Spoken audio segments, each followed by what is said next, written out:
Hi, hello, this is Blandina. In this video, we will see the Canterbury Tales by Geoffrey Chaucer. We will see the last part of the Knight's Tale. In the previous video, we have already discussed the previous parts of the story, so you can go and check in that. Now we will discuss the final fight between Arcite and Palamon. The day of their return approaches. Each one has to bring 100 knights, well armed for the battle. Every person that loved chivalry would willingly participate in the battle, whether it was in England or elsewhere. So Duke Theseus ordered Arcite and Palamon that after 50 weeks, you have to bring 100 knights each, and there will be a fight. Whoever wins the fight can have Emily as their wife. So that day approached, and they brought 100 knights with them. The knights with Palamon armed themselves according to their preferences. Some of them will be armed in a coat of mail, breastplate, and a light tunic. Coat of mail means armor. Light tunic is a loose garment. Garment means dress. Sleeveless, reaching to the knees. So some knights will be wearing this thing, and then some others will have a set of plate armor. Some of them will have a Prussian shield or a buckler. Some of them will be well armed on his leg and have an axe. Some of them will have a mace of steel. So according to their preference, they can choose their weapons. Some will carry Prussian shield or a buckler. Some of the knights will be armed on their legs and have an axe. Some of them will have a mace of steel. What is a mace of steel? I'll show you.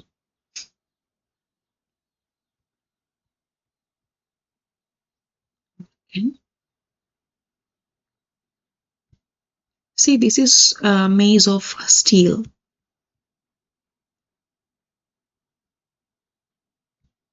This is mace of steel. This is a Prussian shield, and this one is a buckler.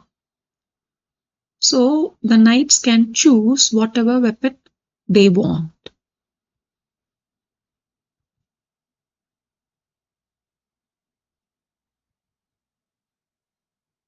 Okay. With Palamon came Lycurgus. Who is Lycurgus? Lycurgus is the great king of Thars.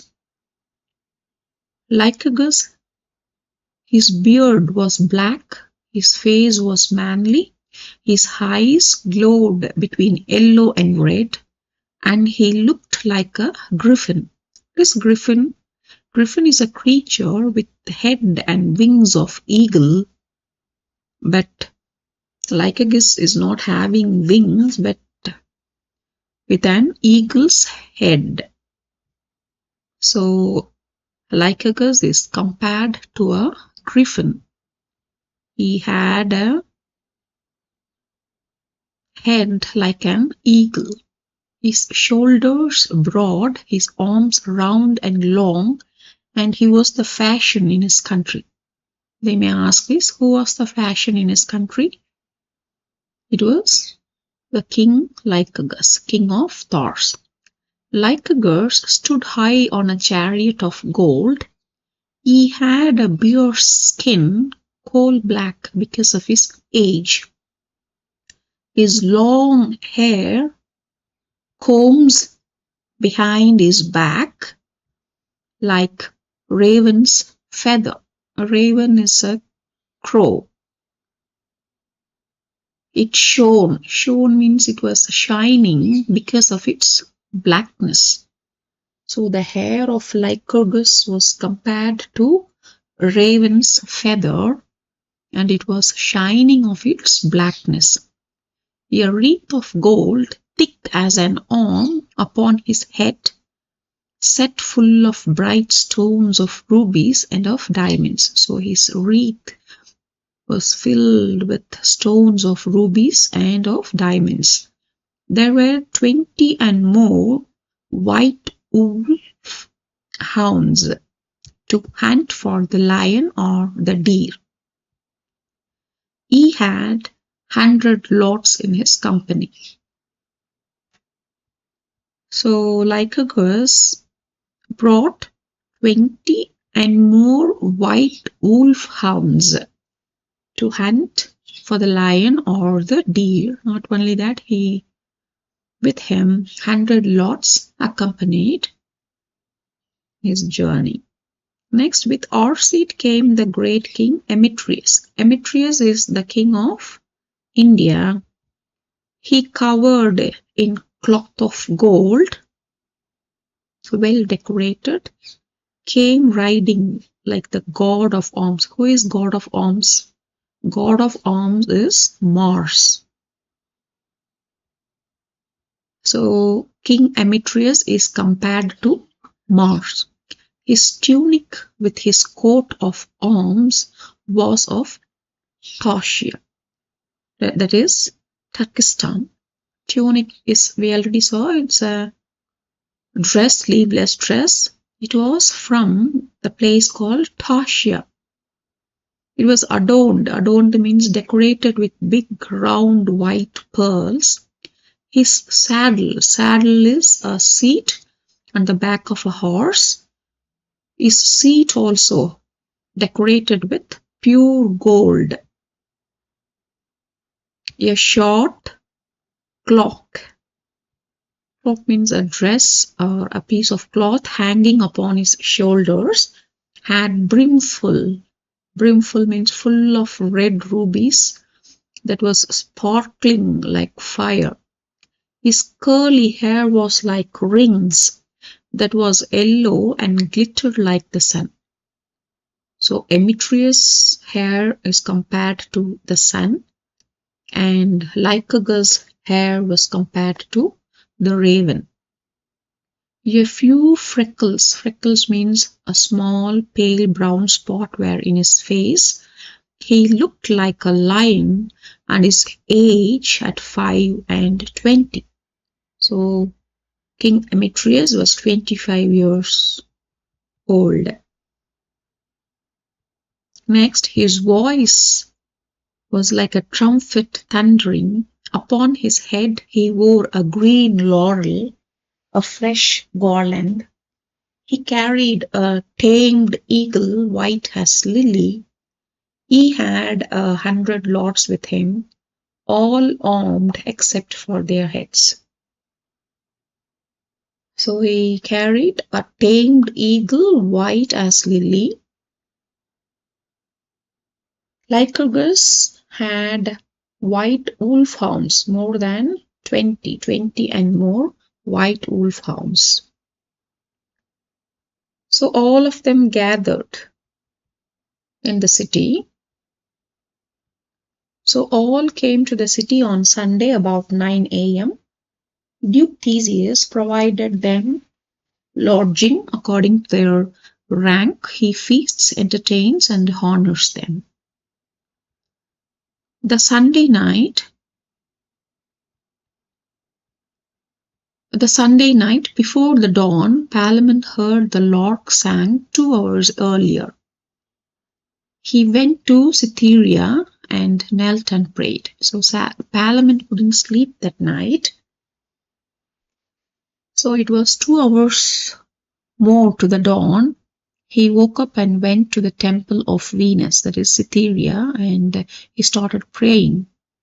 Fairest of the fair, O Lady mine Venus, daughter of Jove and spouse of Vulcan, for the same love thou had to Adonis, have pity on me.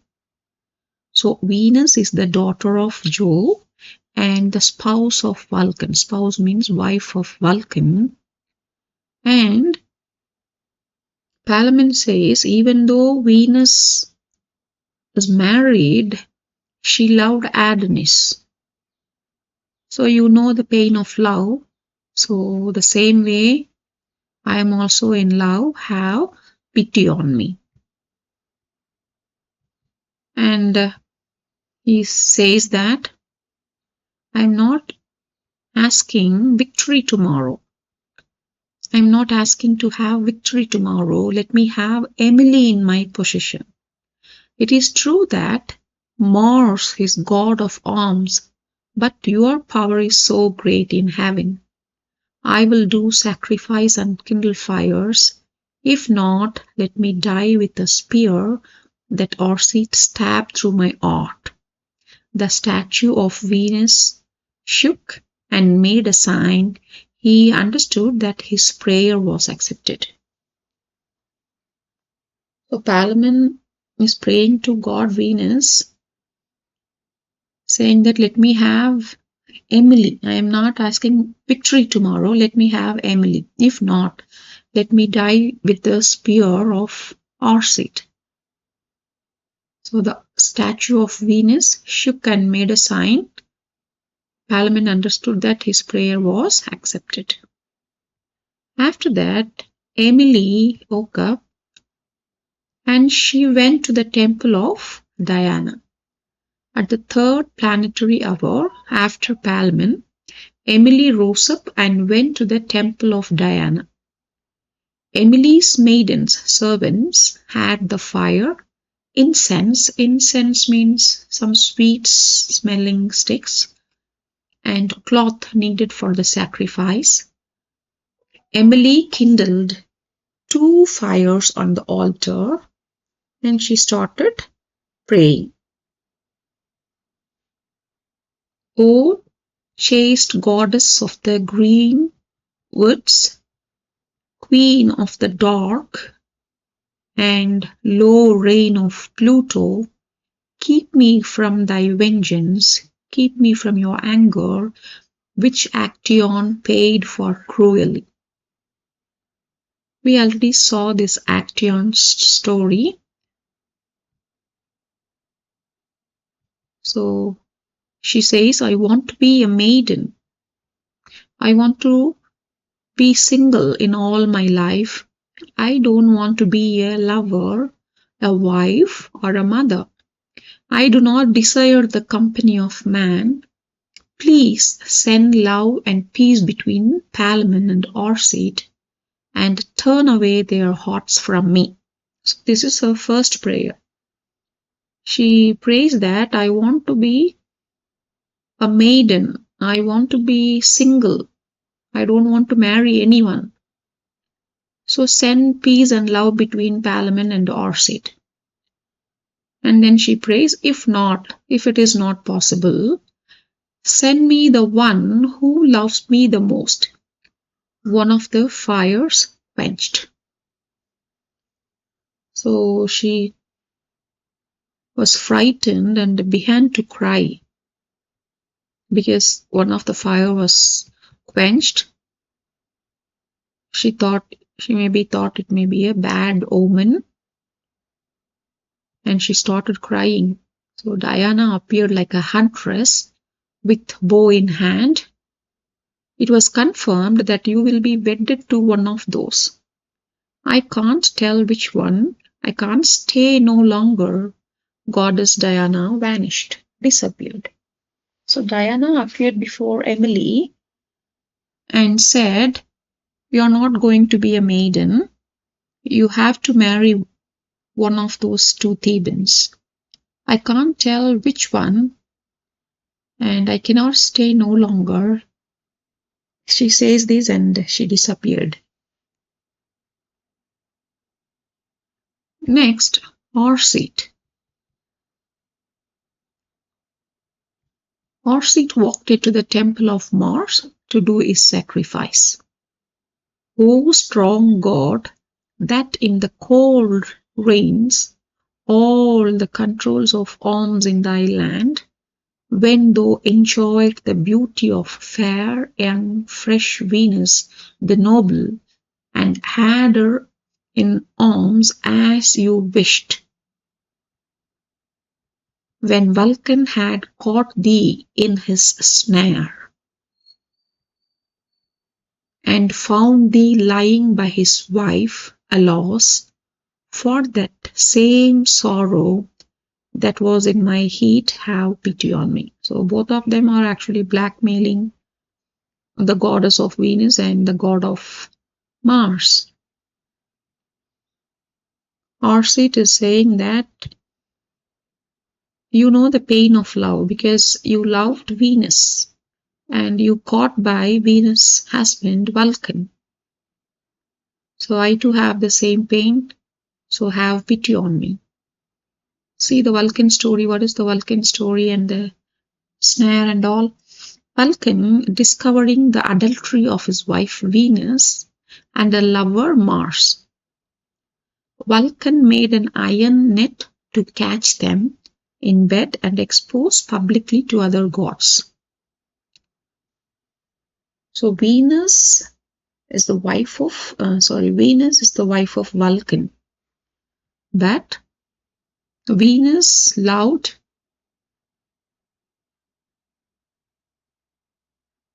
Mars. We already saw Adonis, right? Mars.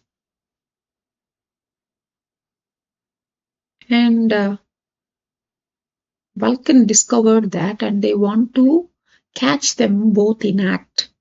So he prepared a net, iron net, to catch them.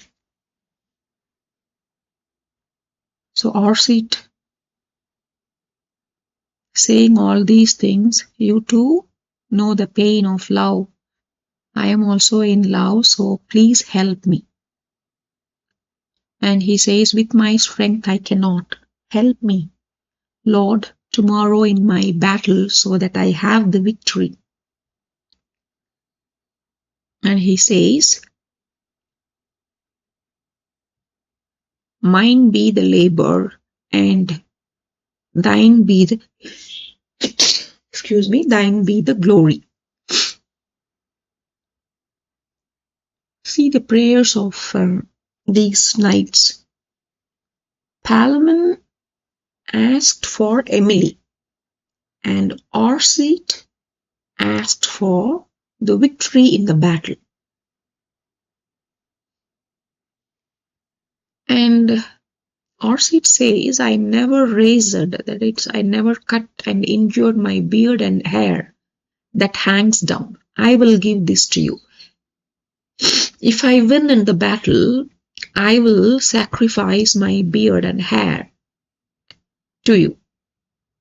Give me victory, I ask of thee no more. So I am asking only victory, no more.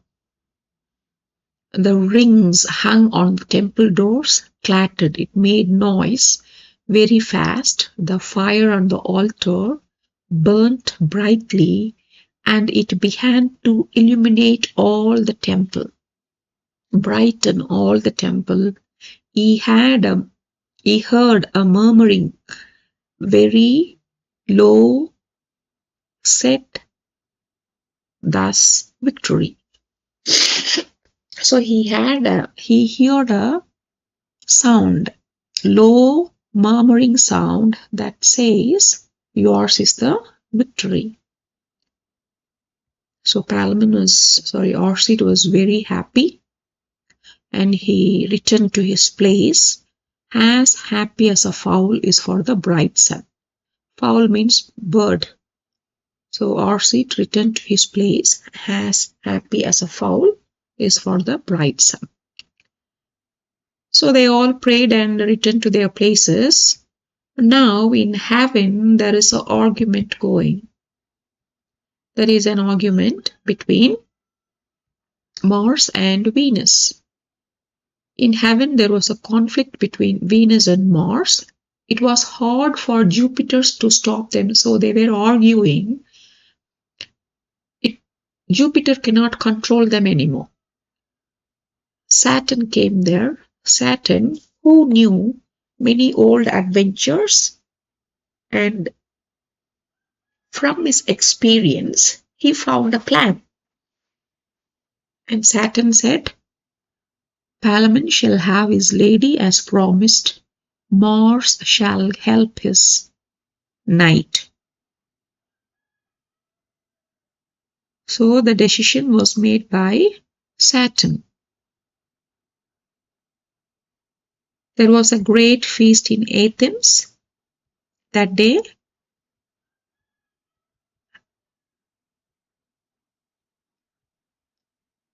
The pleasing season of May made every person to be in delight. All Monday they joust and dance. Next day, all rose up early to see the great fight. Duke Theseus was set at a window, arrayed as if he were a god on a throne. So everybody got ready for the final match between Palamon and Arcite. So it was the month of May, and Monday they celebrated. There were so many programs, and the next day, that was Tuesday, they started their fight.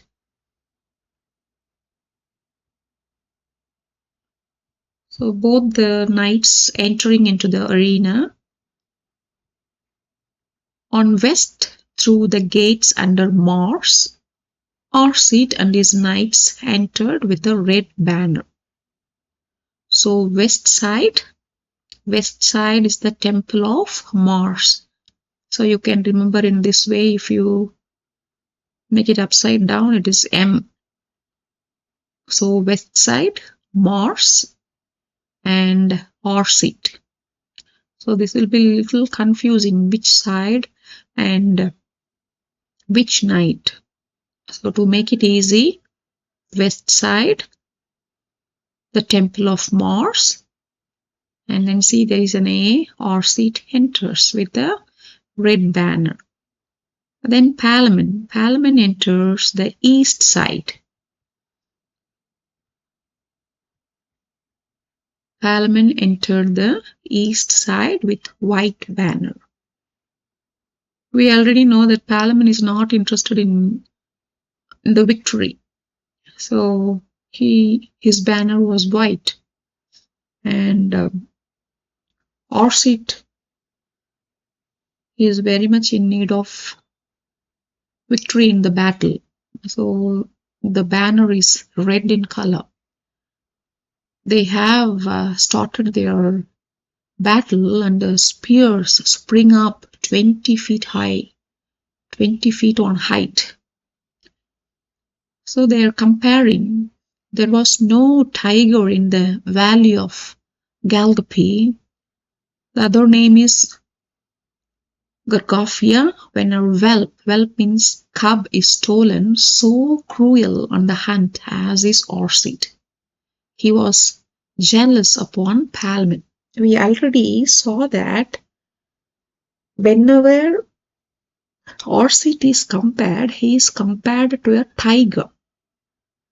Palamon is always compared to a lion. So we used to hint that in Palamon there is an L. So Palamon is compared to lion. So if you click this, so you automatically will say that Arcite is compared to a tiger. So the tiger, from where? The valley of Galgapy. And the other name is there are two different versions. So Galgapy and otherwise Gargaphia. So even that tiger was not so angry. But Arcite was full of angry. He is filled with angry upon Palamon. The same way, there was not a fierce lion in Belmare or Benmarin that is hunted or maddened by his hunger as Palamon to slay his foe, Arcite. So you must remember these two things. Palamon is always compared to lion, and Arcite is compared to tiger. So tiger is from Galgapy and lion is from Benmorin or Belmer. We already saw that these two are cousins, but because of their love for Emily, they were filled with anger and they want to slay each other to win Emily. Next, Palamon fought with Arcite. Arcite made his sword deep in his flesh by the force of 20. Palamon is taken. Palamon is taken means Palamon lost the battle. Before he was taken to the stake, King Emetreus hit Palamon with all his might. Palamon lost the battle. So Palamon is wounded. So Duke Theseus announced Arcite of Thebes will have Emily. So who won the battle? It was Arcite. Palamon lost in the battle. So after he won the battle, to see Emily, Arcite on a war horse went from one end to the other. At the request of Saturn, Pluto sent an infernal fury, for which his horse began to fear and leaped aside. So, at the request of Saturn, who sent the fury? It was Pluto. Pluto sent an infernal fury, for which his horse began to fear and leaped aside. Arcite hit himself on the head and lay as if he were dead. So Arcite fell from his horse and he was lying on the ground as if he were dead. Immediately he was carried to Theseus' palace. Theseus stopped the war and gave gifts according to their ranks and held a feast for 3 days. He escorted the kings out of his town. Every man went home. So everybody sent home. Before that, he gave gifts to everyone according to their ranks and held a feast for 3 days. So what happened to Arcite?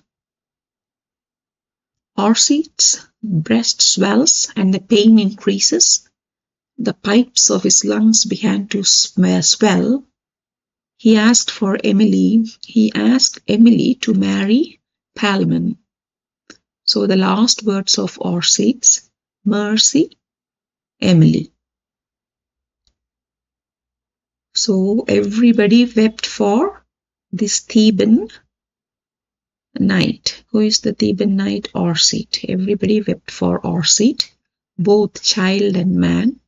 There was no such great weeping when Hector was brought to Troy. So when Hector was killed recently in a war and brought to Troy, the weeping was more than that. Nobody wept like this. But for Arcite, both child and men, everybody wept for Arcite. No man cannot comfort Theseus except his father Aegus. So Theseus also very much disappointed and nobody could comfort him. So only his father Aegus comforted him, showing some examples and comparisons. So Aegus says, the world is nothing but a thoroughfare full of woe, full of pain, and we pilgrims passing to and fro. We are nothing but pilgrims passing to and fro. Death is an end of every worldly pain. So, father of Duke Theseus comforting his son, saying all these things. Death is an end of every worldly pain. Arcite died, and Theseus decided a place for Arcite's tomb. He decided where Arcite and Palamon had fought between them for love. We already saw that they were fighting in a grove. So there Arcite's tomb was. The king Theseus decided to have a tomb there. On the bier means a frame on which corpse is a dead body, is placed. Theseus spread a cloth of gold, the richest he had. So on the bier, on the frame, he spread a cloth of gold, and then Arcite had white gloves, and on his head a crown of green laurel, and in his hand they laid a sword. So on the frame they put Arcite, they lay down Arcite, and Arcite had white gloves on his hands, and on his head he had a crown of green laurel, and in his hand they laid a sword.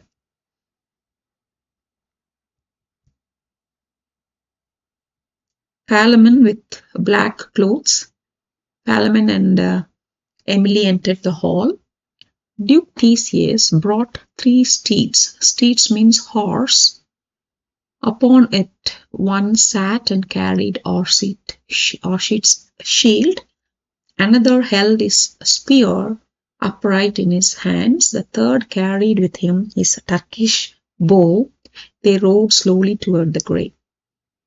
So Duke Theseus brought 3 horses, that is 3 steeds, and on it there were 3 knights sitting and holding Arcite's things. What are they?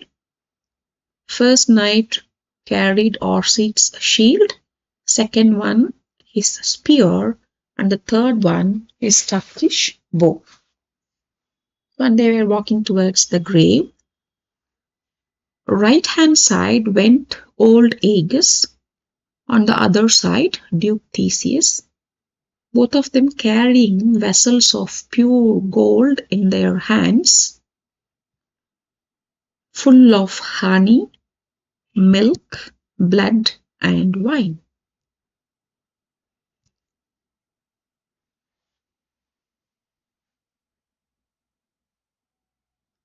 See, Theseus carrying, Aegus and Theseus carrying vessels were made of gold. In that vessels they had honey, milk, blood, and wine. Palamon, and after that Emily walked with fire in her hand to do the funeral service. So who will do the funeral service? Emily walked with fire. So Emily is going to lit the bier actually.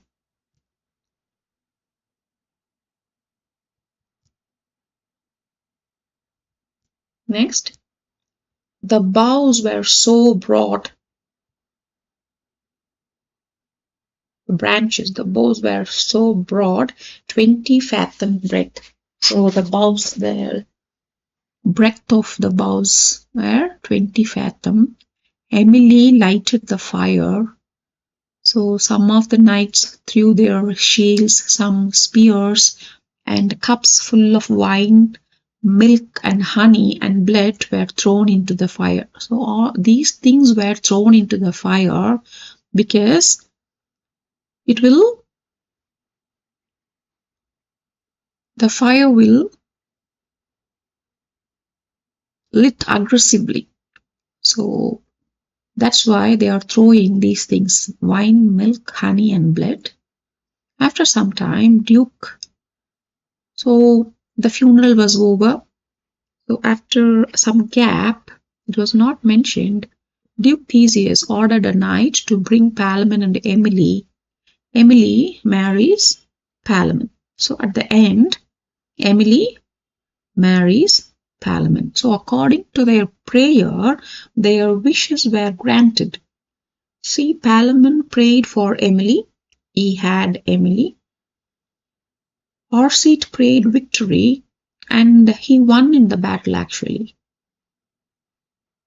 So this tale, this Knight's Tale, comes under medieval romance. It is a medieval romance. Setting is ancient Greece.